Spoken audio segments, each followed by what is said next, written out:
Hello friends, welcome back to our channel. In today's video, we are going to discuss a very important subject that is called clock gating. And in the same video, we'll put some light on integrated clock gating cells that is called ICG cell. And now without wasting much time, let us get started.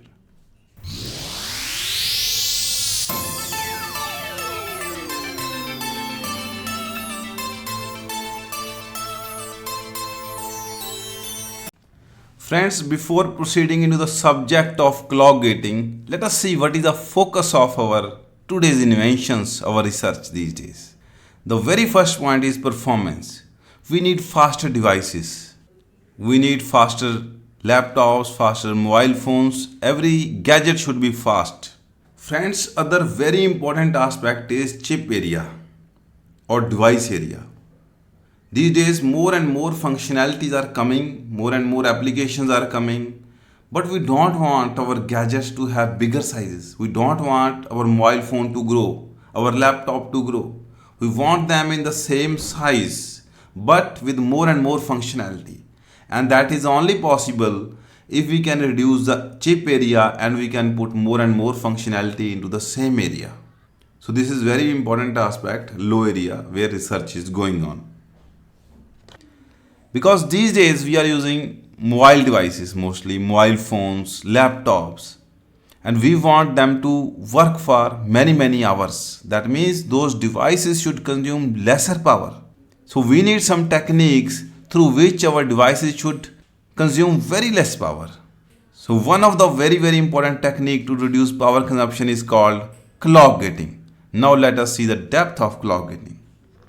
Friends, let us try to understand the meaning of clock gating.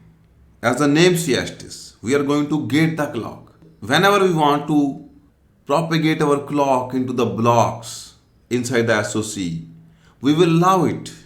Otherwise, we will gate it. We will not allow to propagate our clock into the blocks whenever it is not required. Friends, on your screen, I have shown an system on chip SoC. And I am only showing two blocks, block A and block B.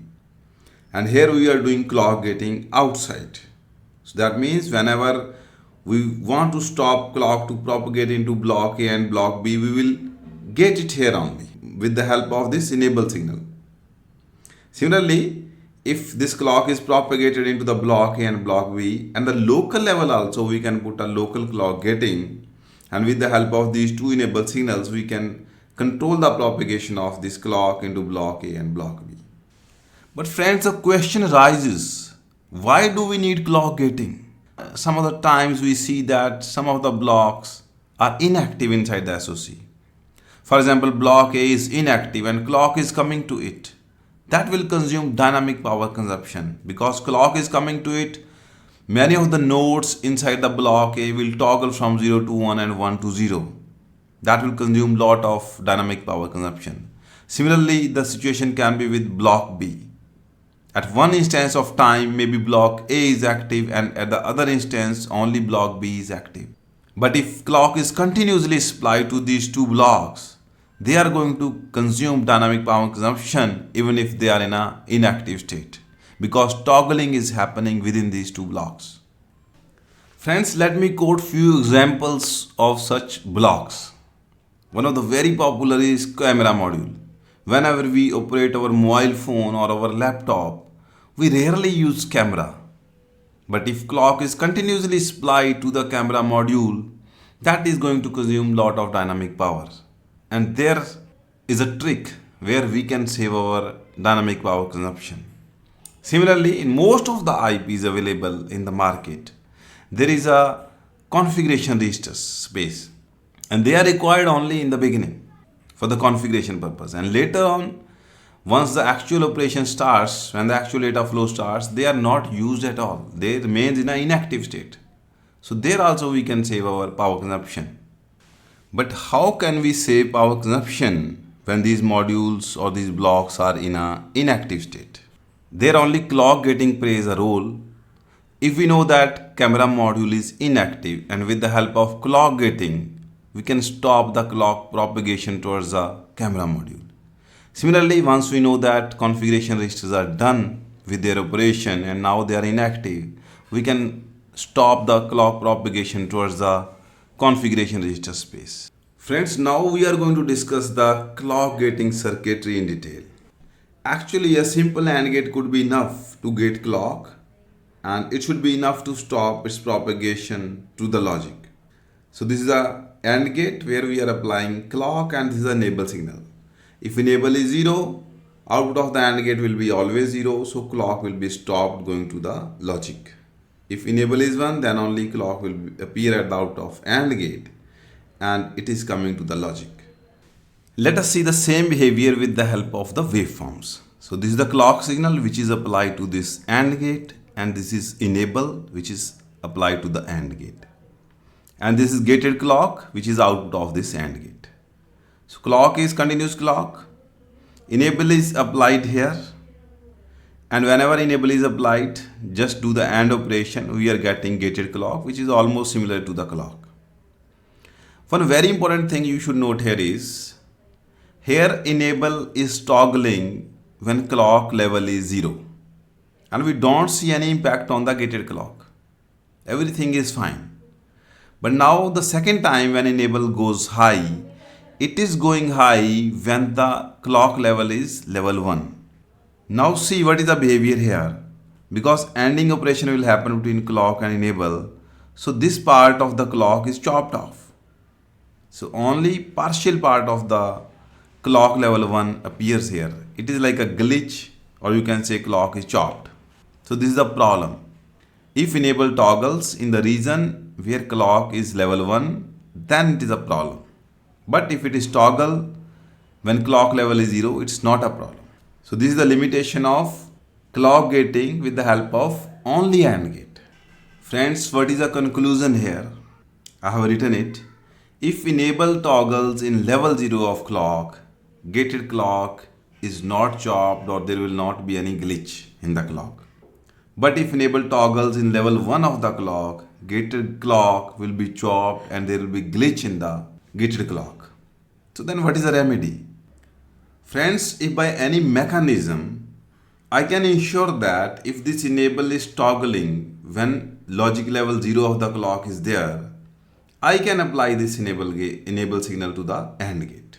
But if this enable signal toggles whenever logic level is 1, clock logic level is 1, I will not allow it to reach the AND gate. I want to cut off this part of this enable signal till clock logic 0 arrives. So this part of the enable signal I want to cut off. And when clock level 0 starts, then this enable will be applied to the AND gate. Then there will not be any issue. The clock will appear from here and onwards. So this will be my effective enable signal which will be applied to this AND gate. And if you AND this clock and this effective enable signal, you will not see this glitch. So here you will see logic 0 only. So basically we need to implement a enable modifier. Now let me show you the logic of enable modifier. Friends, for your surprise, a simple negative level latch can act as an enable modifier latch as per our requirement. Let us see how. What is our requirement? When clock level is 0, whatever is the value of enable should be passed to AND gate. So whenever clock is 0, it will enable the latch because it is negative level latch. And whatever will be the value of enable will be passed to AND gate as per our requirement. Now let us see the other case. When clock is 1, that means latch will be disabled. It will not allow enable to pass at its output, but it will hold its previous value. Now let us see here. When clock level is 1 and enable is applied from 0 to 1, it will not allow to pass at its output. That means it will not be applied to AND gate. But it will hold its previous value. Its previous value is 0, so it will hold its previous value 0. So clock will not be applied to the logic. Gated clock will be 0 only. After this logic 1 is over and logic 0 starts, again latch will be activated. It will allow enable signal to propagate at the input of AND gate, which is our requirement, and we will get the required waveform, and our gated clock will be glitch free. There will not be any chopping in our gated clock. Friends, I hope that you understood the basic concept of latch based clock gating, and in the upcoming videos I will cover some more scenarios where this latch based clock gating logic prevents any glitches coming on the enable signal to reach the logic, to reach the gated clock.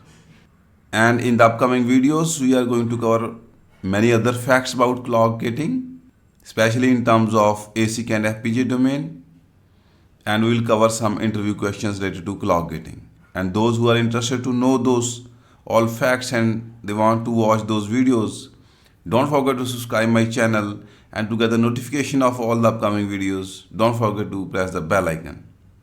If you also like this video, please press the like button and you can share your feedback in the comment section. Thank you so much for your time and your support.